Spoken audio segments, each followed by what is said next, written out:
li ñu xam nag mooy ce dossier là crime économique la dossier bi scandale corruption yi gën a mag ci Afrique la ñu pare taxaw pour ni lii dafay leer parce que tey Alioune Sall ak magam Macky Sall yàlla moo leen weer ñu faqastalu ndax bu ñuy constater au Sénégal présentement le grand frère est le président de la République de manière officieuse le jeune frère devient le vice-président du Sénégal je m'explique Alioune Sall est le président de l'association des maires du Sénégal donc il a le pouvoir décentralisé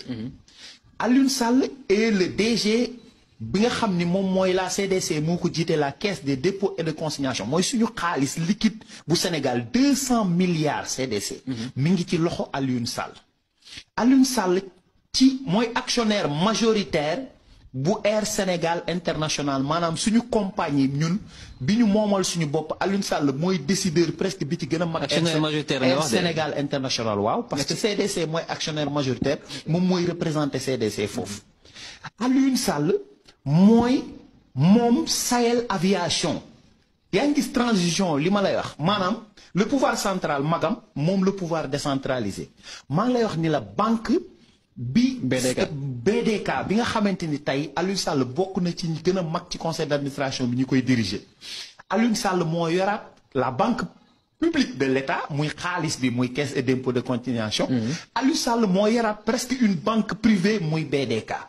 Alioune Sall moo yor Air Sénégal International maanaam suñu moomeel suñu compagnie Alioune Sall moo créé Sahel Aviation compagnie boo xam ni ay hélicoptère kese la ñuy jël yoo xam ni pour dem fi ñuy defee pétrole bi la comprendre la ce même Alioune Sall moom la magam jox ay contrat pour suñu pétrole ak suñu gaz mu ànd ak ay dealers trafiquants comme Franck Timis ñuy saax-saaxee suñu gaz ak suñu ay ressources naturelles ce même Alioune Sall maintenant au Sénégal tout le monde le sait Alioune nomme des ministres il y a des ministres dans ce nouveau gouvernement qui sont nommés par Alioune Sall. C'est gouvernement bu bees bi ñu nekk gouvernement bu bees bi comme ñan par exemple. mais je veux pas citer ay tour di leen may ay buzz mais de Guédiawaye il y a des ministres yu mu nommé moom mu wax ko fu ne nit ñi dégg ko Alioune a lui-même aussi nommé des DG maanaam des agents yoo xam ni ñi ngi woon CDC le cas de la dame là bugguma tudd tour di leen may buzz mais il y a des agents même de la CDC yu Alioune nommé lu DG présentement donc Alioune est devenu de manière officieuse le vice-président de la République du Sénégal yàlla nag dafa bëgg Sénégal saa yu ko transformé nar ko def royaume da ngay faqastalu loolu moo indi ce dossier là nga xam ni ñun yàgg nañ ci wax ñun yàgg nañ ci saisir je veux dire adduna bi yëpp di leen ko xamal. yàlla baax na wala ko yàlla baax na léegi moom damay kallu rek soo leen ma gisee ma def nii rek xam leen ne jaaxle na parce que réew mi moo demee noonu quoi léegi gaa yi nii nga xam ne ñoom ñoo doon wax lii démb tey ñoom la ñuy woowee. xaaral ma nuyu leen sax asalaamaaleykum sama gars yi maa leen di jaare di leen bëggee di leen wax ngeen di abonné di like di leen like gars yi ñoom la ñuy wax ne léegi ñoom ñooy les meilleurs chroniqueurs te ñi leen koy tabbu mooy ñi nga xam ne ñoom lañ doon wax démb ne leen yéene sàcc yi yéene triant yi yéene yàqkat yi tey ñoom ñoo nekk seeni chroniqueur ci plateau yi man xam nga la moo tax politicien Sénégal respecté wuñu peuple bi quoi. parce que manque de respect dëgg moom la ñuy doxal envers la population parce que gisuma benn respect bu jóge ci ñoom jëm ci ñun ndax mënuma d'accord nit koo xam ne da nga taxaw jàkkaarloo askan bi ne leen kii dafa bon kii dafa lii kii dafa tilim kii sàcc la ngeen xëyaat benn jour wëlbati ko bëgg a ragg kooku ba mu set taxaw di ko défendre ci ay plateau ngeen bëgg ñu toog di leen seetaan xam nga am na lu ma gis ngeen jël ko diggante démb ak tey dama leen di ñaan ngeen continuer ko mooy boycotté dama leen wax ba tàyyi ne leen diw ak diw da ngeen leen war a boycotté parce que ñooñu ci yéen la ñuy sukkandiku ngir man di fës ci yéen la ñuy sukkandiku ngir man di def buzz yéen a leen di may li ñuy am kon nag ngeen boycotté leen ngir yàlla dama leen ko ñaan waxoon naa leen ko fii ngeen dëgër bopp tey nag gis naa ne jël ngeen seen décision ne da ngeen di boycotté yenn politiciens yi mais attention boycotté bokkul ak ngeen di gis nit muy fen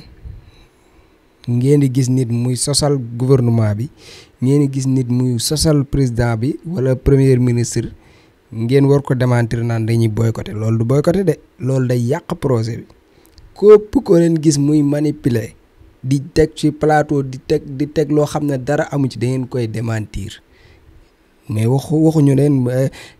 boycotter ngeen ne dootoo leen wax ci lu ñuy wax déedéet parce que am na yoo xam ne ay manipulation la te manipulation dafa garaaw bu leen ko xeeb maanaam nit ki toog jàkkaarloog nit ñi dafa am ñoo xam ne comme genre waa ji moom buy wax day mel ne koo xam ne sa waay dafa am xam-xam léegi nag benn nit koo xam ne xëy na maîtriser wul affaire yi bu toogee di ko déglu boo moytuwul day yaakaar li muy wax dëgg la te du dëgg léegi nag démentir faaw muy am mais dafa am ñoo xam ne da ngeen leen war a boycotter définitivement mooy dof yi ci côté bi xam ngeen bu baax ki may wax dof bu réew bi kooku da ngeen ko war a boycotter wax naa ko ba sonn xëy na nag instant bi dootu leen ci dellu ginnaaw di ngeen ko boycotter parce que nag lu mu am yéen ko may mais à part ça da ngeen di démentir man moom damay démentir ku fi wax lu dul dëgg dama lay démentir man ci loolu mooy sama liggéey mooy ñi doon taxaw démb di wax dafa bon tey ñu bëgg a ñëw baaxal ko ñooñu dama leen di teg fii vaar leen ñi wax tey naan dafa wax te démb dañ doon wax leneen dama leen di vaar man loolu mooy sama liggéey à part ça ngeen boycotter waa ji ak gaay yi ñooñu da ngeen leen war a boycotter campagne baa ngi ñëw ngeen waajal ko di leen wax ne président Bassirou Diomaye Faye signé na contrat ak ñi nga xam ne ñoom ñooy waa Arabie Saoudite ngir loolu nga xam ne mooy autoroute de l'eau muy loo xam ne lu am solo la Maroc moom la ñu signé woon ak waa Arabie Saoudite Maroc nag ña fa nekk yaakaar naa ne xam nañ li may wax fur wi nam fa yombee légume nam fa yombee te loolu li ko waral mooy autoroute de l'eau maanaam ngay fexe bay noor di bay nawet tey jii par exemple Maroc boo yoree sa 1000 francs mën nga jënd sa mbuusu fruit ba mu fees dell te lépp day am ci biir day am pomme day am banana day am poire day am lépp ci biir ci 1000 francs CFA parce que ñoom seen 20 dirham bi su ma juumul mooy suñu 1000 francs su ma juumul 20 dirham bi mooy 1000 francs Sénégal fii tey jii Sénégal boo fi yoroon 1000 francs nga dem ne jaay leen ma pomme buñ la peesele wala nga ne jaay leen ma banana boo moytuwul 4 banana ngay am boo nekk da lay dikkee 250 boo moytuwul yaakaar naa ne nag li ñu mën a may ñu am fruit bu doy mën a am légume bu doy mën a am ceeb bu doy man di bay di dundee bokk na ci ñu am autoroute de l'eau boobu nag président Bassirou Diomaye Faye signé na contrat ak waa Arabie Saoudite incha allahu rabbi projet yaa ngi ci kanam ànd leen ak gouvernement bi ngeen gunge leen ngeen taxaw leen te xam ne incha allahu rabbi réew mi day neex te réew mi day jag te réew mi day baax ndax ñiñ ko jox dañ koo bëgg te duñu sàgganee alalu réew mi te lépp luñ gis luy baax ci réew mi dinañ dox jëm ci loolu autoroute de l'eau nag yaakaar naa ne li mën def bari na lool waxuma la bay dunde bi sax waaye ñun ñi nga xam ne mbënd mi sonal na lool askanu Sénégal chaque instant nga gis bu tawee ñi génn seeni kër ba ci ay jéyee di ci mujjee am tey autoroute de l'eau boobu bu amoon dina mën a évacuer canal yi nga xam ne yëpp fa la ndox mi daan réservé wu di koy yóbbu ci autoroute boobu bu ko defee ñu mën cee liggéey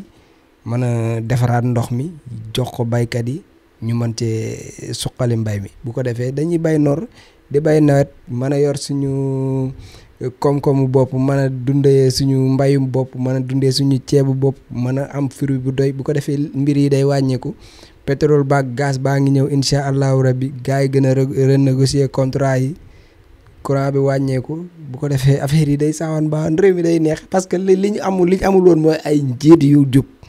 ay njiit yu bëgg seen réew loolu kese moom lañ amul woon te am nañ ko gars yi ni ngeen ni bàyyi xel benn affaire quoi mooy ñun yoruñu ay njiit yoo xam ne ñun yéen ñii nii di ma seetaan ku ci nekk mën ngaa waat ne suñu premier ministre bi ak suñu président bi ak ñi ñu àndal duñu sàcc suñu fukki dërëm wala ku ko ci def buñ la yëgee dañ lay teg ci yoon wu wér a wér loolu rek ak cant la mooy nga yorum réew jox ko ñoo xam ne duñ la sàccal dërëm te duñ yàq sa alal loolu rek loolu kase bu doon mooy projet bi ba ne la réew mi day changé waxuma la nag ak yeneen tawféex yi nga xam ne mooy ñëw ci suñu kanam muy ay projet yoo xam ne dafa war a ñëw kon loolu li ci war askan bi mooy gunge leen ànd ak ñoom jàppale leen dooleel leen waajal le 17 jox leen majorité bu doy sëkk ñu mën a doxal réew mi ñu mën a tàqalikoo définitivement ak maanaam système bi fi nekkoon ndax ñii di wër di wax ak ñii di nekk ci réseau yi di balballoog ñun ñëpp ci ay doomu système bi lañ seen bàyyi toog ci kaw ñoo leen di digal ñuy def ñun nag ñooy askan bi ñun ñoo yor baat yi ñun ñoo yor kàddu gi ñun ñoo yor suñuy carte ñoo war a am fulla jug jàkkaarloog ñii defar suñu réew nuñ koy defaree mooy élection yaa ngi ñëw nañu nañu jaar fu raw fa ñu jaaroon ci élection présidentielle yi pour joxaat leen beneen leçon ñoom ñu xam ne tàqalikoo nañ ak ñoom li des ci suñu àdduna ñun dañoo bëgg àdduna bi yëpp di daw di ñëw fii soxlaatuñoo jël ay gaal di génn réew mi soxlaatuñoo toog di rêver pour dem fenn ñun dañu bëgg a toog fii nit ñi di daw di ñëw fii ñu loolu lañu bëgg te am nañu maanaam jumtuwaay bi war a mën a tax ñu am loolu yëpp am nañ ko mooy njiit yu baax njiit yu jub li ci des mooy jàppale leen taxaw leen ku fi nekk nag di diglu ay manipulateur bu ñu lay manipuler ba nga yaakaar ne lii nga jàpp ne mooy baax te du baax yaa baax na nga jàpp ne lii moom du baax quoi foofu laa bëgg a waxee mu ngi noonu en tout cas man moom manipulateur du ma ko bàyyi mu jàll fu ma ko gis muy manipuler dama koy indi teg ko fi wan leen ne la kii manipulateur la mais du tere nag ñenn ñi moom faaw dañ leen a war a boycotter jaa ngeen jëf. La paix n'est pas seulement l'absence de guerre. La paix, c'est aussi la possibilité pour chaque être humain de vivre dans la dignité, de se nourrir, de se loger, de s'éduquer et de recevoir des soins. Or, aujourd'hui, plus de 750 millions de personnes ne mangent pas à leur faim et des millions basculent chaque jour dans l'extrême pauvreté. Ces chiffres éloignent de plus en plus le monde des objectifs de développement durable fixés pour 2030. Nous ne pouvons plus accepter que les mécanismes de gouvernance mondiale continuent de reproduire ces inégalités. Il est alors temps de rompre avec la logique du chacun pour soi et de bâtir un nouveau contrat social global fondé sur la solidarité et la coopération. Ce contrat doit inclure des réformes majeures pour s'attaquer aux défis politiques, économiques, environnementaux de notre époque. Premièrement, il est impératif de sauvegarder et de renforcer le multilatéralisme comme cadre unique d'action pour la paix et la sécurité internationale. N'est-ce pas lui qui disait que le Sénégal n'a pas besoin de héros ni de messies, mais d'une masse critique de citoyens qui sont conscients des enjeux, et qui ont le courage d'agir. Au président Babacar Diop, bu ñu gisee ci prison Cap Manuel. Ma ne ko suñu génération te quand je parle de génération d'âge dafa mën a am rek du sang neuf mais c'est une génération de conscience parce que li ñu porté nii depuis avant les indépendances ay sénégalais porté nañ ko avant nous et après nous ay nit dinañ ko porté dafa mel ni rek diine la révélation elle est unique mais dafa am ay plusieurs porteurs dans le temps quel que soit le prophète te loolu moo tax ba ku ci mujjee bi daf leen wax ne gëm leen ñi weesu ngeen gëm seen livre yi nga xamante ne moom lañ leen yónnee te lu ñu mën a jàngal nit ki mooy yàlla kenn la moom lañ war a jaamu moom la ñu war a ragal. kon génération de conscience bi may wax nii ñi ko porté woon bien avant di xeex pour Sénégal am indépendance am ñu koy xeex di ko xeex dans le parti dans l'opposition jël pouvoir di ko xeex au sein de l'opposition par des principes moo continué tey.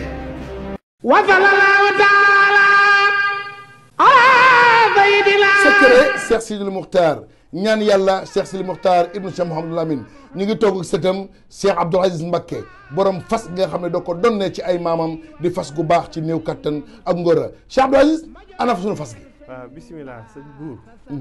fas kii de day fas goo xam ne dañ koo jëlee woon suñu maam Cheikh Sidil Muxtaar dafa amoon genn góor gu ñëwoon ca Mbàkke Kajoor doon ko jàmbat ci dawatu bu néew kàttan fas la goo xam ne nag dafa bokkoon ci kàggu yi suñ baara yoo xam ne dafa jóge woon ci firul masoon waaye giñ naa ci yàlla képp koo xam ne nga am jafe-jafe néew kàttan moo xam ne ngay sëy di gaaw di yegg mbaas sàkkat delluwaat waxtu woo ko takkee takk léegi gis léegi rek ndax fas gi nag leen rek a koy toj mooy toog ci gën waaye képp ko am jafe-jafe néew kàttan